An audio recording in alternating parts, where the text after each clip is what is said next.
so high I'm hypnotized.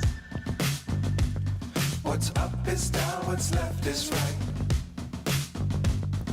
Chasing stars and holding you. I can't see the end, but we'll see it through.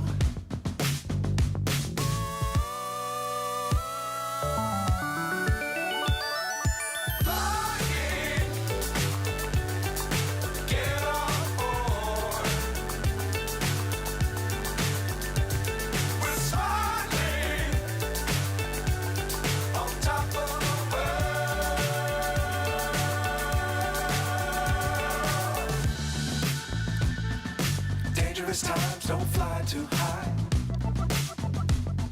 Be sure to keep the ground in sight. Fly forever if you keep it tight. Love the world but keep the sky on your mind.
So high I'm hypnotized.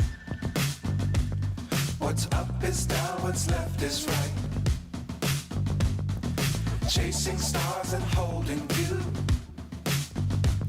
I can't see the end, but we'll see it through.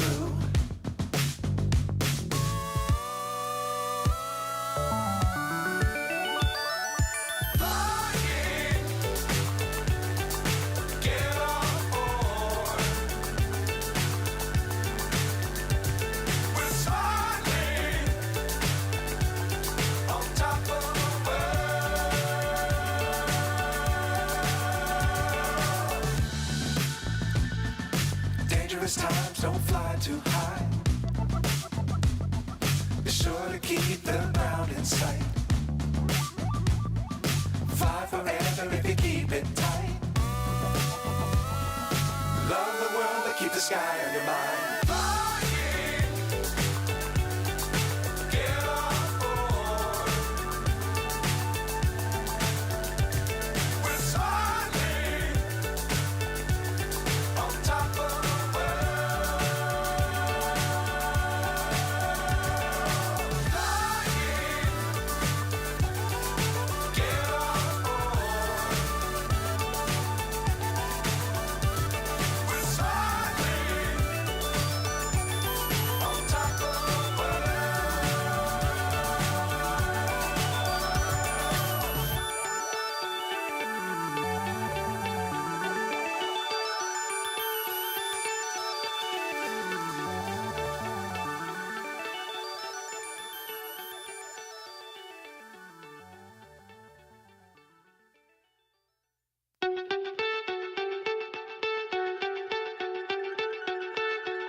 So high I'm hypnotized. What's up is down, what's left is right. Chasing stars and holding you. I Can't see the end, but we'll see it through.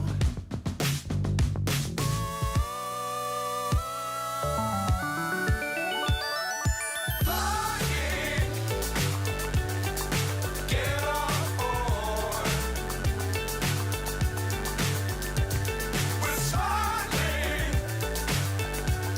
on top of the world.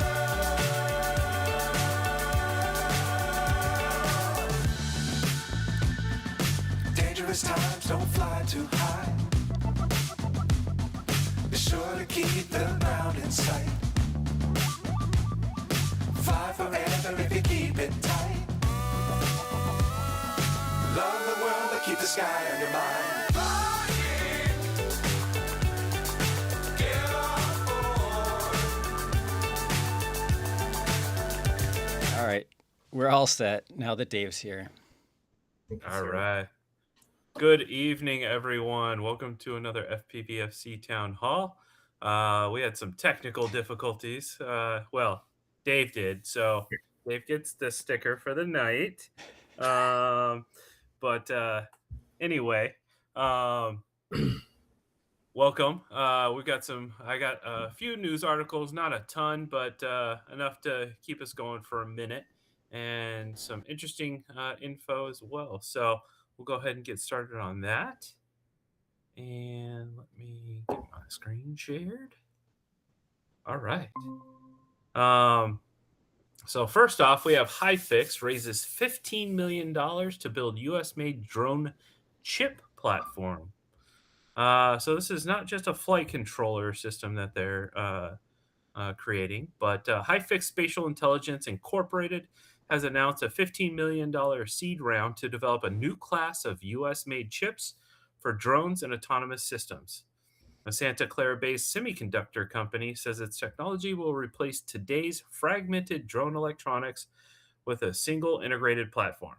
The funding round was led by Craft Ventures, with participation from Catapult Ventures, Multicoin Capital, Finality Capital, and investor Sky Dayton. So a whole lot of VC firms. Today's drone systems rely on many separate components. These include flight controllers, GPS modules, radio, and onboard computers. Many of these parts come from outside the United States. HiFix says this approach creates risk. It can slow development and raise concerns about security and long-term supply. Regulatory pressure is also shaping the market. Actions by the Federal Communications Commission have placed limits on certain foreign-made drones and components. These rules are pushing manufacturers toward domestic alternatives.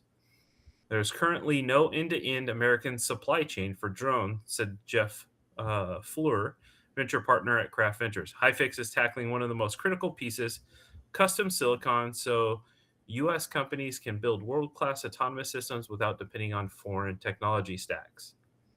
HiFix is developing a system on a chip designed to combine several core drone functions. The chip integrates flight control, positioning, communications, and onboard computing into one platform. The design replaces the need for multiple separate components. The company says this will help reduce size, weight, and power use. It may also improve reliability and lower costs. Whether you're building a palm-sized consumer drone or a heavy-lift autonomous system, the underlying problems are the same: power, precision, reliability, and security, said Mike Horton, CEO of HiFix Spatial Intelligence. We're giving builders a single silicon foundation that scales across use cases instead of forcing them to stitch together fragile systems from dozens of suppliers. The HiFix chip is built to operate in real-world conditions where GPS may be weak or unavailable. It also supports open-source platforms such as ROS2, ArduPilot, and PX4. The system also integrates with the GeoDNet real-time kinematic network. This allows for centimeter-level positioning. The chip is designed to work with emerging low Earth orbit satellite systems as well. HiFix says this combination enables more accurate and reliable operations across different environments. The company expects the chip to support a wide range of use cases. These include consumer drones, public safety systems, and commercial platforms. Applications range from small camera drones to ISR systems and autonomous ground robots. Industrial uses include inspection, mapping, agriculture, construction, and delivery. The company positions the chip as a flexible foundation that can scale across these markets. It says the company is also developing a sub 250-gram reference drone to demonstrate the platform. Shipments of the reference systems are expected later this year. So that's pretty cool. Good to see some innovation coming out of some of this nonsense. Did it mention at all what kind of control system it would work with? Because it talked about having No, built-in control. So, like, is it Express LRS or something proprietary or something yeah, it else? doesn't state. So that will be definitely an interesting development once we see this. I'll keep a tab on HiFix. Let's just go to Of course, I'd be HiFix. also curious to know how they get past all of the rules with the location of the ground station and if this was all remote ID compliant and everything. I hate websites like this. They drive me crazy. Yeah. It's like keep scrolling for nonsense. It's like trying to watch a 820. TV commercial when you really want to read a technical article on something. Yeah. Oy vey. PX4 compatible, PWM, auto calibration, GNSS, anti-jam and anti-spoof, 2.4, 5.8 RC and video digital leak, MIMO radio. Okay. Well, yeah. MIMO usually stands for multi-input, multi-output, but Yeah. Let's see. Learn more. You're gonna make me. Oh, yeah. There you go. Ay. So this is worth digging into. Mm-hmm. But this, so my, the yellow cards come out of my shirt pocket to declare you're going to deliver an ASIC by the end of the year. Particularly one as complicated as this is bold indeed. Now, if they're using AI to enhance silicon development, I've not heard of anyone using AI for silicon. It's probably being done. Mm-hmm. This is an incredible, incredibly quick. So, old school, retired in 2018. Normal time frame for this type of class of ASIC, 24 months with a big development team. So big, 10, 20 people, electrical engineers, people who are designing chips. This is a big deal. There's a lot of external, there's communications, there's math, there's, so many things. but they already know what size it's going to be. Exactly. It's smaller than a dime.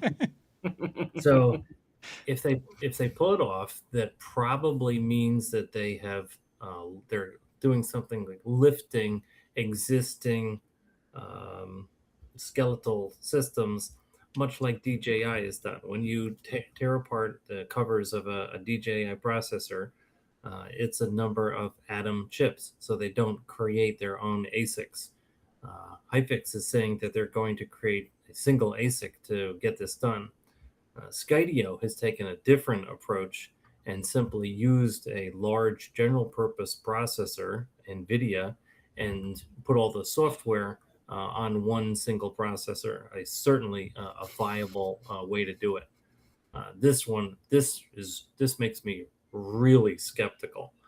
Is this a problem? The way they stated it in their release, yep, makes a lot of sense.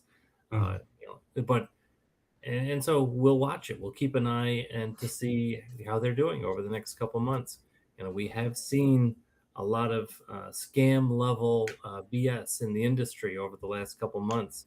So don't know if not casting any aspersions on HiFix, just that this is such an incredibly aggressive, aspirational set of claims that if they pull this off, it would be either that they have been working on this for several years, certainly possible, or they're using massive amounts of existing technology cobbled together to sweep together in a module, certainly possible. That's what DJI does, or they're using massive amounts of AI to develop an ASIC, and they have tens of millions of dollars.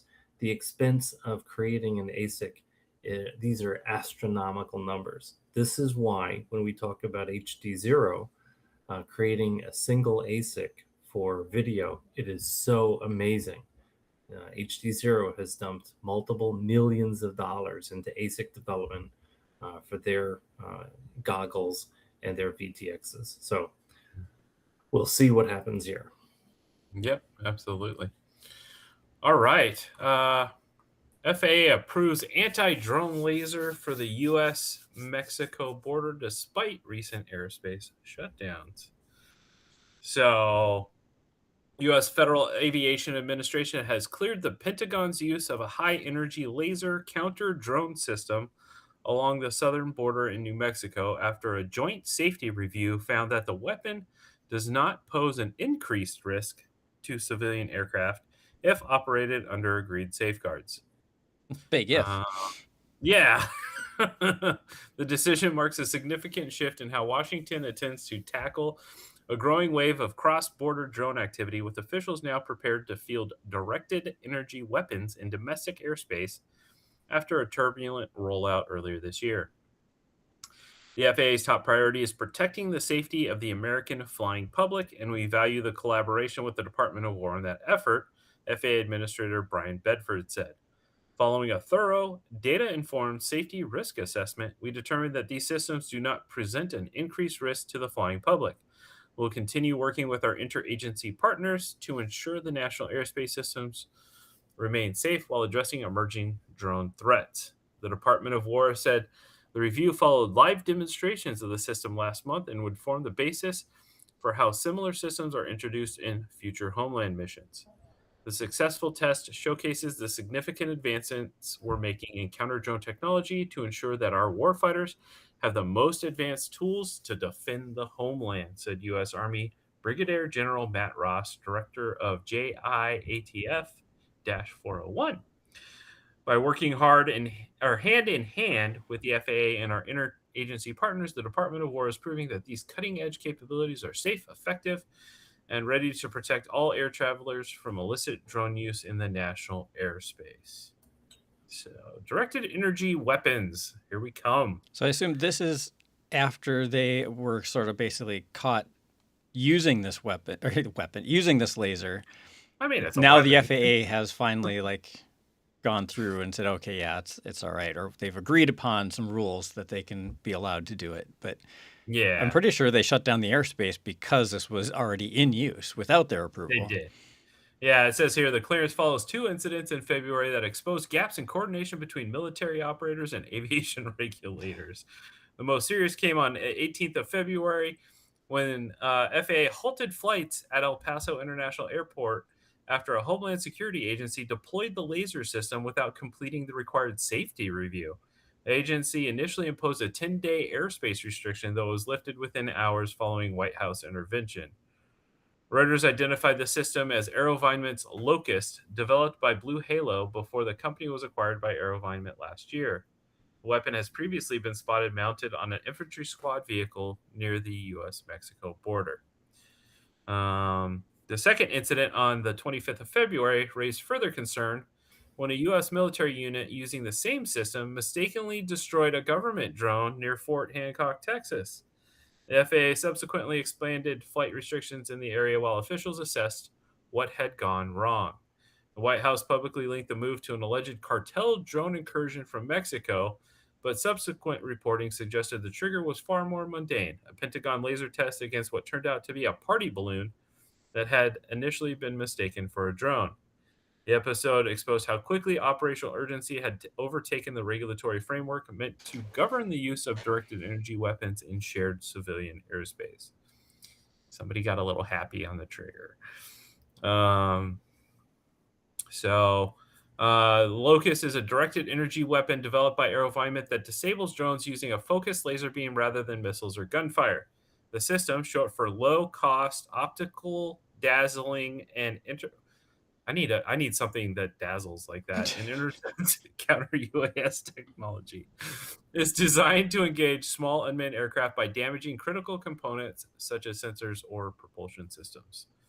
The latest Locust X3 variant can be scaled from around 20 to more than 35 kilowatts, targeting Group 1 to Group 3 drones.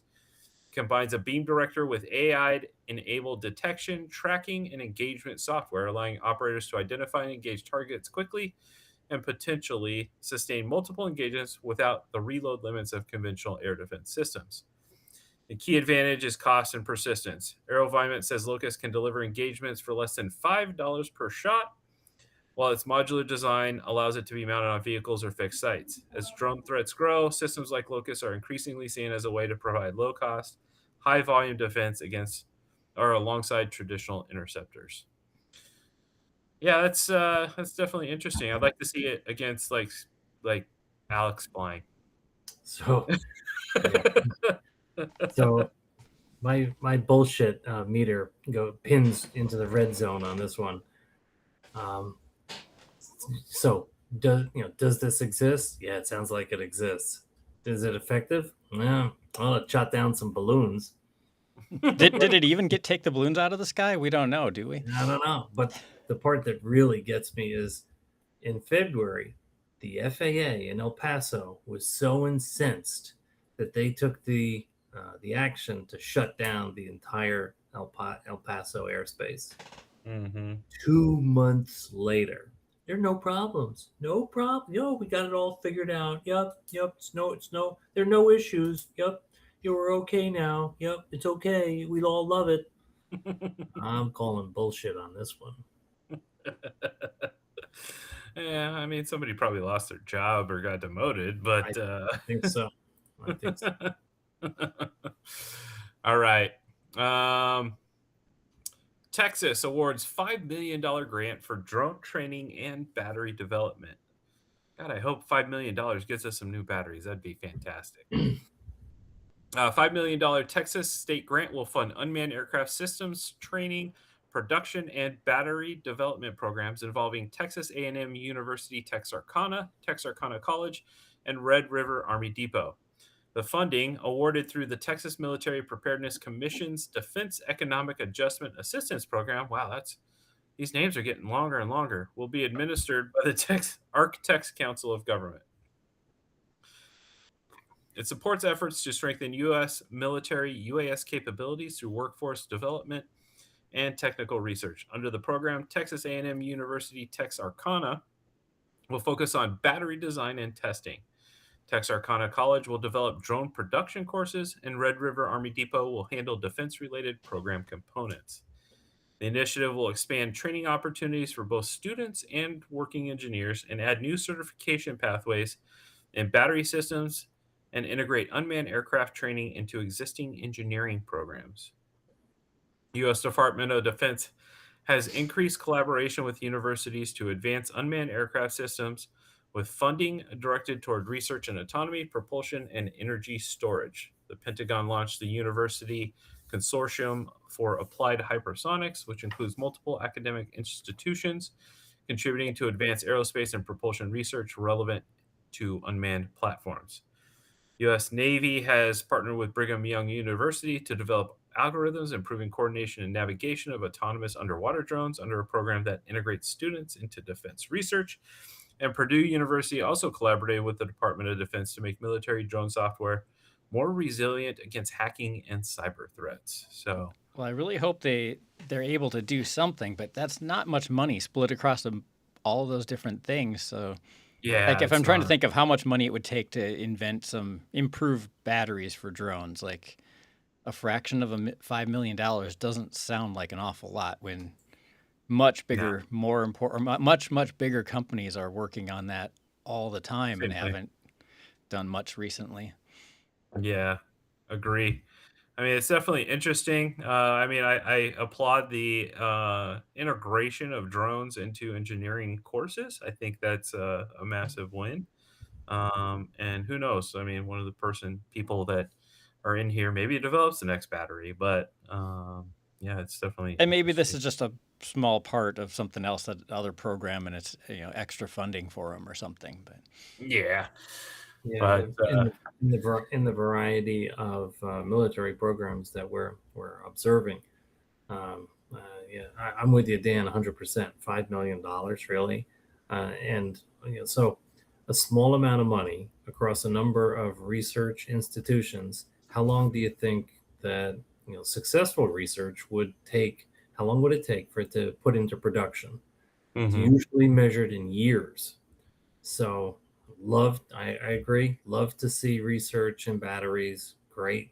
If LiPos have been pretty stable in terms of advanced research for a number of years.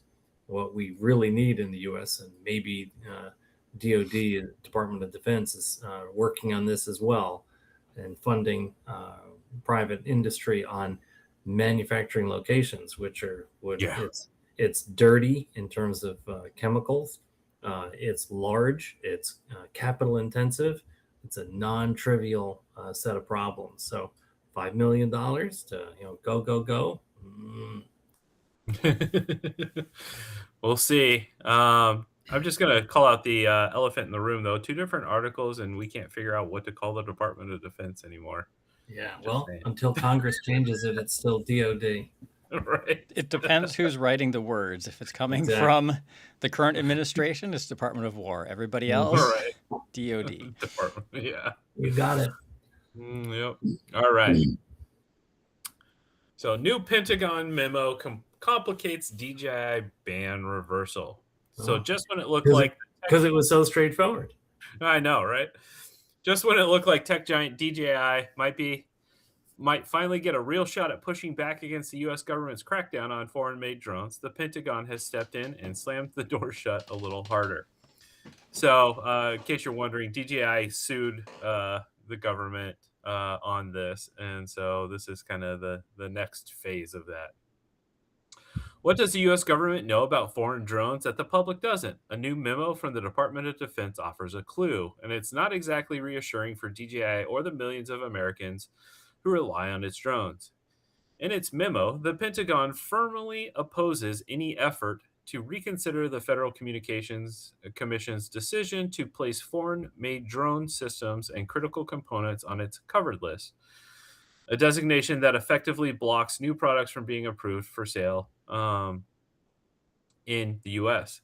That list isn't symbolic. If a drone can't get FCC authorization, it can't legally be marketed or imported into the country. And according to the U.S. national security agencies, that restriction is justified.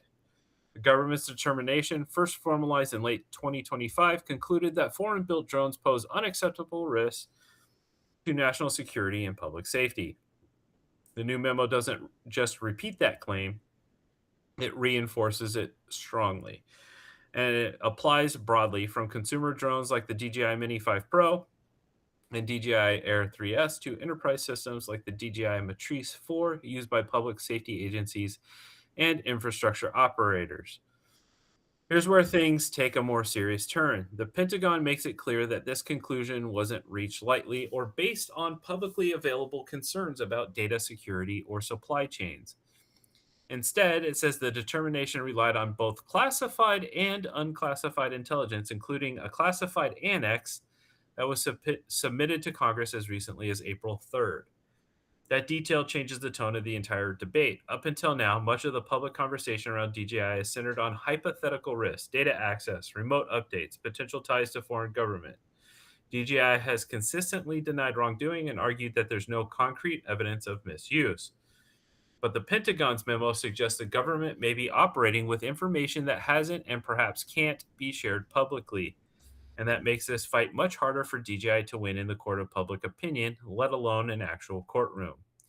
To understand why this matters, you have to look at how quickly this issue has escalated. The FCC's move to expand its covered list in late 2025 wasn't just a bureaucratic update. It was part of a broader push under the Secure Networks Act and the fiscal year 2025 National Defense Authorization Act to lock down U.S. communications infrastructure. Drones, increasingly connected and data-driven, have now been pulled into that same national security framework. DJI responded the way you'd expect, by fighting back. The company has launched legal challenges arguing that the restrictions are overly broad, lack transparency, and could hurt American businesses, first responders, and creators who depend on affordable drone technology. But this new Pentagon memo signals that the issue has moved beyond regulatory interpretation. It is now a national security red line. And yet, this isn't a simple blanket ban. In fact, even as the Pentagon doubles down on the risks, the US government has quietly been carving out exceptions. In early 2026, the FCC, acting on Pentagon recommendations, approved limited exceptions for certain foreign made drones and components that were deemed not to pose a security threat. Some of these include systems that passed strict cybersecurity and supply chain reviews or meet Buy American standards. Others were granted case by case approvals, but none of them from Chinese manufacturers. But here's the catch: these exemptions are temporary. Many are only valid through the end of 2026 or early 2027, creating a narrow and uncertain pathway for select companies. So while the US isn't banning every foreign drone, it's clearly filtering them and drawing a sharp line between trusted systems and everything else. And so far, DJI isn't on the approved side of that line. Interestingly, the Defense Department's memo never explicitly names DJI. Instead, it refers broadly to foreign produced UAS and critical components. Still, there's little ambiguity about who this affects most. DJI isn't just another drone maker, it dominates the global market. Its products are everywhere, from Hollywood sets using the DJI Inspire 3 to first responders flying Mavic 3 Enterprise during search and rescue missions. So when the US government tightens restrictions on foreign drones, it's not just targeting a company, it's disrupting an ecosystem. Public safety agencies may have to switch platforms, creator could face higher costs, and US based drone companies may suddenly find themselves with a rare opportunity to compete. So, yeah, this is pretty interesting. It's really hard to fight something when something is classified, right? Yeah, this is bullshit layered on bullshit layered on bullshit layered on bullshit. This is so if we take back some of the layers, we think back to the 2026 NDAA section 1709 stipulated that there had to be a security assessment to determine whether DJI and Autel posed a national security risk. The FCC stepped forward and said no audit is required, unilaterally taking that decision about something that Congress had mandated. Red card number one. That's not following statute as a mandate from Congress. So then they created the FCC created the covered list, which was a broad overreach of their responsibilities, which include communication devices and services. So the covered list includes motors and batteries and things that are clearly not communication devices. And then we have the lawsuit that DJI put forward, which is to argue that the DoD inappropriately characterized DJI as a military influenced organization, which creates all sorts of problems for DJI as a commercial organization in the United States. So there is a lot of BS laced through this. And then, they, of course, put it behind the cloak of national security. We can't tell you about this. I'm not buying any of this. This is just garbage. This is a sad state of affairs for our country. Let's see. Let's read the memo here. So it says the Department of War opposes this petition for reconsideration and application for review for the FCC's addition of foreign-produced uncrewed systems and UAS containing foreign-produced critical components and equipment and services listed in Section 1709 of the Service Member Quality of Life Improvement and National Defense Authorization Act for fiscal year 2025, Public Law 118-159 to the FCC's covered list. The Department of War was a participant in the executive branch interagency body with appropriate national security expertise that determined UAS and UAS critical components produced abroad pose an unacceptable risk to the national security of the United States and the security and safety of U.S. persons. The determination was made both in accordance with the Department of War's role as an appropriate national security agency identified in the Secure Networks Act as required under Section 1709. During the determination process, the Department of War was a participant and gave full weight to both classified and unclassified information available to the Department of War. This information, including a classified annex, was submitted to Congress on April 3rd, 2026, as required under Section 1709 of the fiscal year 2025 NDAA. For years, the Department of War and other U.S. national security agencies have raised concerns about the national security risk posed by foreign-produced UAS and UAS critical components, including those made by entities identified in Section 1709. It was for the reasons above and others described in the determination submitted to the FCC on December 22nd and as detailed to Congress, including on a classified annex, that Department of War and other interagency participants determined that UAS and UAS critical components produced abroad pose an unacceptable risk to national security. So you just that just came full circle without saying anything. Right. They said they made a declaration, and in the initial characterization of the covered list, the FCC articulated that DOD had made this declaration without running the audit. And so they did no work. They just made a declaration. And so that's not, as the ad would state, that's not how this works. That's not how any of this works. Oh my gosh. So yeah, like we needed another commercial that says, so do you think FPVFC is important, that we keep track of these things? This is what we need to keep track of. Yeah, good times. All right, last article here. FCC wants your input on drone spectrum and licensing before May 1st deadline.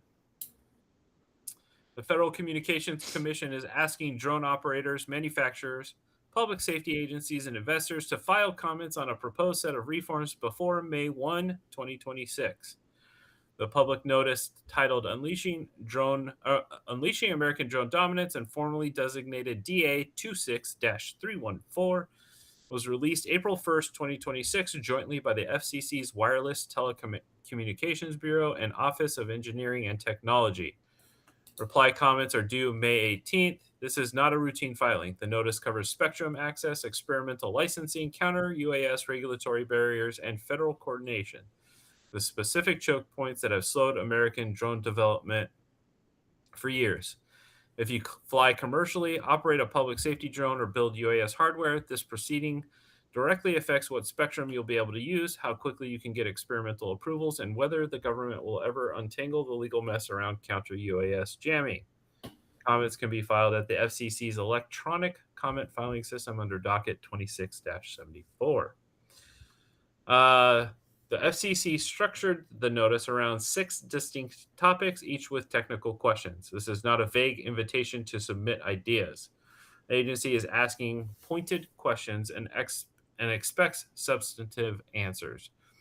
As we detailed in our full breakdown of the public notice, the 6 areas are spectrum access, experimental licensing, test beds and innovation zones, counter UAS regulatory barriers, federal coordination, and market-based investment incentives. Spectrum is the most technically concrete of the 6. Most U.S. drones today run on unlicensed 2.4 gigahertz and 5.8 gigahertz bands, the same crowded frequencies shared with home Wi-Fi routers. Those bands were never designed for the reliable, low-latency control links that beyond visual line of sight operations demand. The FCC's adopted initial rules for drone use of the 5030 to 5091 megahertz band in 2024, allocating a 10 megahertz block at 5040 to 5050 megahertz, but implementation stalled. The April 1 notice asked what it would take to actually activate that allocation. The commission is also reconsidering the 960 to 1164 megahertz band and asking whether airborne use restrictions on commercial flexible use bands, including citizens' broadband radio service at 3.5 gigahertz, should be lifted. Counter UAS rules have created a legal gray area that needs fixing. Section 333 of the Communication Acts of 1934 prohibits willful interference with licensed radio communications. The statute creates a legal or direct legal problem for any counter drone system that disrupts a UAS signal, even one posing an active threat. Every public safety agency running a counter UAS system has been sitting in that gray area on RF jamming, and no federal agency has formally acknowledged it. This notice does. The FCC is asking how to address the Section 333 barrier and whether its rules should separately define research and development uses of counter UAS technology versus operational interdiction by law enforcement. Oregon's Department of Aviation took this further in its draft comment filing published last week, drawing a line between detection, tracking, identification, situational awareness, communications, testing, and mitigation. 6 functions the state argues should not be treated as a single regulatory category. That granularity is exactly the kind of input the FCC needs to write workable rules. Let's see. The regulatory push behind DA 26314 traces directly to 2 executive orders signed June 6, 2025, the Unleashing American Drone Dominance and Restoring American Airspace Sovereignty. Those orders directed all federal agencies to prioritize domestic UAS production and reduce dependence on foreign-made systems. The FCC's most visible implementation was the December 2025 decision to add all foreign-produced drones and critical components to its covered list. That decision closed the U.S. market to new foreign drone imports, triggering a wave of exemption requests and a Ninth Circuit legal challenge from DJI. 4 enterprise systems from non-Chinese manufacturers received conditional approvals and were removed from the covered list in March 2026. DJI's case remains pending.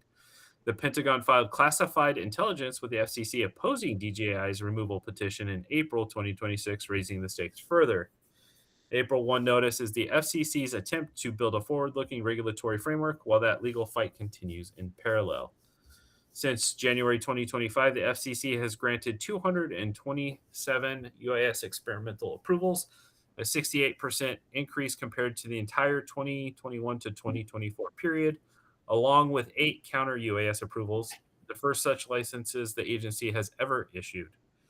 FCC Chair Brendan Carr, who outlined exemption pathways at CES 2026 in January, said the commission is working to promote U.S. drone leadership by cutting red tape, modernizing obsolete regulations, and securing a domestic drone supply chain. So, yeah. So we need to remember that that Brendan Carr was also on the FCC auctioning off chunks of spectrum for billions of dollars, and so the FCC is viewed as a source of revenue for the federal government, to the detriment of smaller users like recreational UAS. The FCC ignores recreational users largely.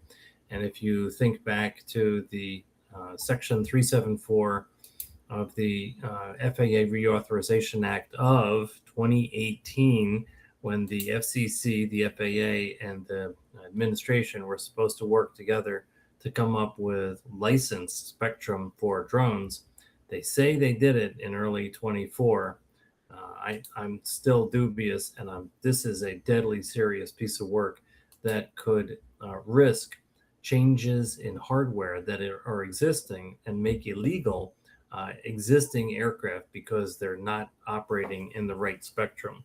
So this could be an enormously detrimental piece of regulation that could just result from just sheer stupidity of not thinking through the problem. So this is definitely one, we will comment, make comments on this to the best of our ability by May 18. FCC spectrum documents are normally extraordinarily dense. If you are an expert in this field and have views, we would love to hear from you. This is not my area of expertise, and we will seek any input from anyone who's knowledgeable in this area. So just FYI, the comment deadline, Dave, just for our records, is May 1. I'm sorry. Thank you very much. Reply comments responding to what others file are due May 18th. So thank you. May 1. I want to respond to what others respond. Yes. All right. So. So a couple weeks. Yep. So just FYI on that. So, but with that, that is all I have for this evening. Dave? Yeah, I had a couple of other. Gosh, this is I'm like the Grim Reaper here. It's awful. So there are a couple other documents that we need to report on. One is the integration of UAS around airports. That's got an April 22 deadline, and the settlement policy for small UAS enforcement. These are two documents that we will comment on, and it's need to do the research to figure out what's going on. At first blush, it does appear that the FAA is interested in leveraging the other law enforcement organizations that they have authorized beyond LEAP into counter UAS as well as asking lots of questions of operators to make enforcement easier across the country. So we'll and this is not a good thing for because the tone is mandatory penalties, and now it's a larger enforcement body, and certainly what we've been advocating for a number of years, which is fly compliant when you can. And of course, that we're still facing the NOTAM 6 4375, which is also known as the ICE NOTAM, is still in place. So very difficult to be in compliance. But other than that NOTAM, we advocate that you fly, be in compliance when you fly. And we're working through this and complaining whenever and wherever we can. That's all I've got. All right. Dan, anything this evening? There's a couple questions in the YouTube chat. Okay. Let's see. This person's asking, what specifically makes foreign-made flight controllers not allowed? I've heard cybersecurity, but that is very broad label. Do they want to audit firmware code? So I think the long story in short is this is a knee-jerk reaction to do two things. Number one, the current administration fears that foreign-made drone products produce a security risk of, it could be cybersecurity, it could be spying, it could be any level of tampering, it could be all those things. The other thing is that the current administration is trying to force a made in USA policy and up the U.S. supply chain of drone components, which is severely lacking and has for years. And we've talked about this for years. The problem is industry doesn't spool up in these kinds of categories overnight. It's not something that's done. Like Dave was saying, just producing lithium batteries is a EPA nightmare. For one, it's very dirty. It's very chemically intensive. It creates levels of pollution. It's hazardous to the workers. All kinds of different things. And then even going so far as to look at flight controllers and things like that. The number of firms that create chips of that caliber, which are not necessarily technically complex, doesn't really exist in the United States, where in places like Shenzhen in China, this is what they do. And they can do it in mass at cheap costs. They have access to the raw materials and components needed to manufacture those at scale. So I think it's twofold. Let's make sure there's a lot of fear involved here of look at, we don't talk about it a lot, but look at the way war has evolved over the last 5 years. If you look at Ukraine, and the fear is that if we need to access those levels of components, can we trust the ones that we're getting from foreign countries versus being able to lock that supply chain down within the United States and be able to produce what we need to produce. And then secondarily to that is trying to inspire supply chain here. So, yeah. Just my personal opinion, I feel like the government is really trying to punish DJI specifically.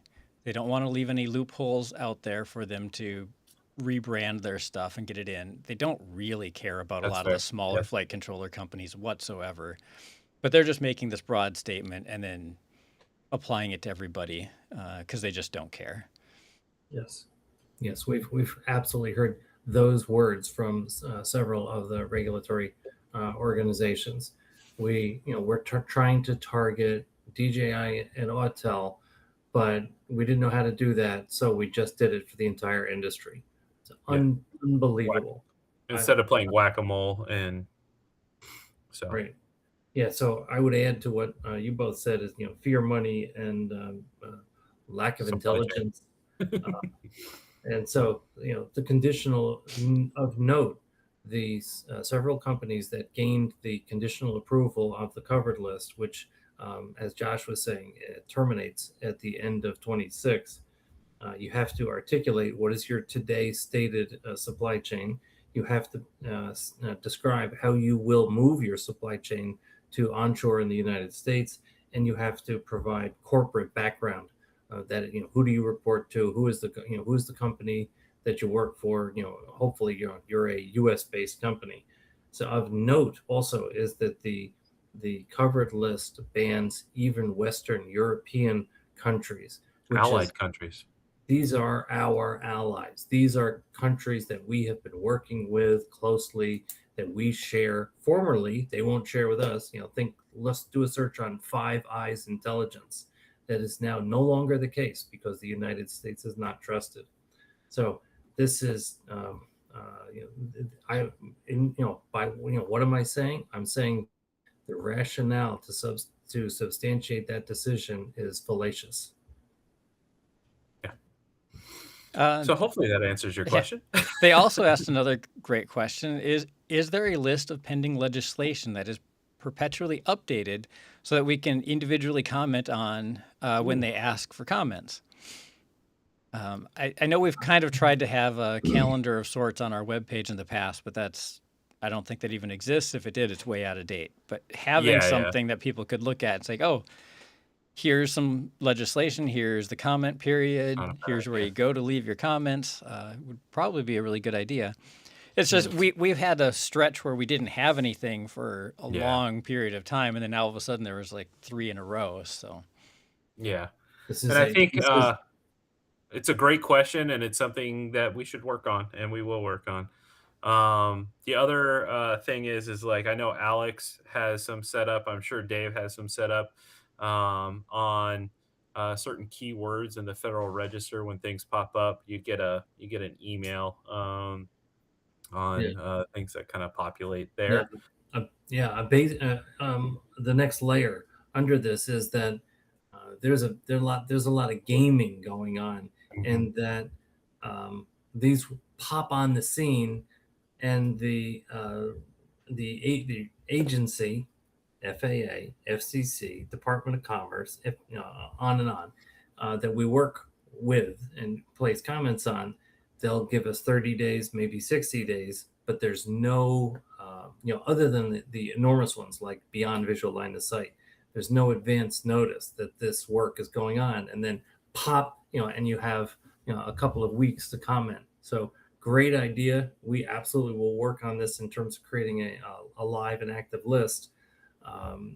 The challenge will be these like, what do you mean 2 weeks? What do you mean 3 weeks, 4 weeks? Yeah. That's frequently what we get, and that's not a good way to run a ship, but that's what's happening.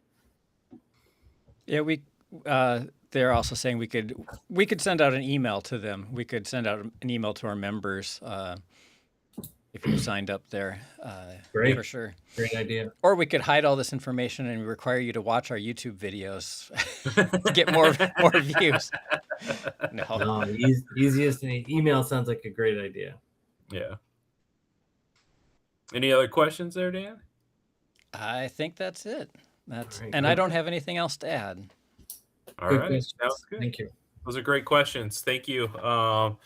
Fantastic question. So, all right, guys. Well, with that, we will be back in another 2 weeks. Hopefully, we'll have an update on some of these things, and I'll submit a request for some information on a data sheet on a chip here and see if Yeah, I can see what pops up on they that. talk about to see if it's really an ASIC or if it's just a module with existing ASICs. Ask them if you'll and be then able to I'll fly. get spam for If you'll days. be able to fly their reference drone from your existing radio.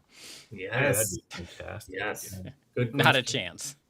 Yeah, doubtful. All right, guys. Well, with that, we'll see you in another 2 weeks. Thanks for joining us. Thanks for the great questions, and hopefully, you guys are getting out and flying. Weather's wacko in Arizona. I know that we went from 100 degrees a week ago to now it was cold this morning. So figure that out. But We had 1.5 inch hopefully- size hail 2 days ago.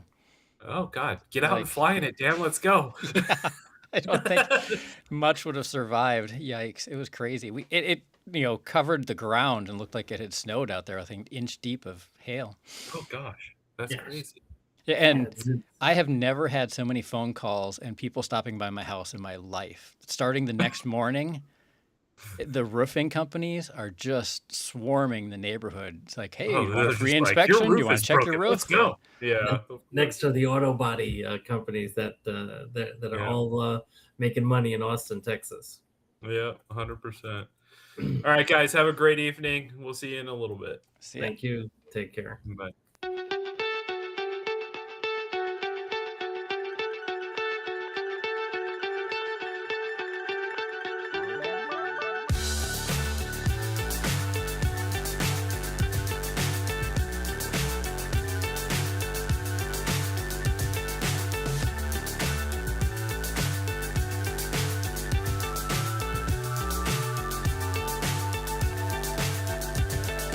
Fly so high, I'm hypnotized.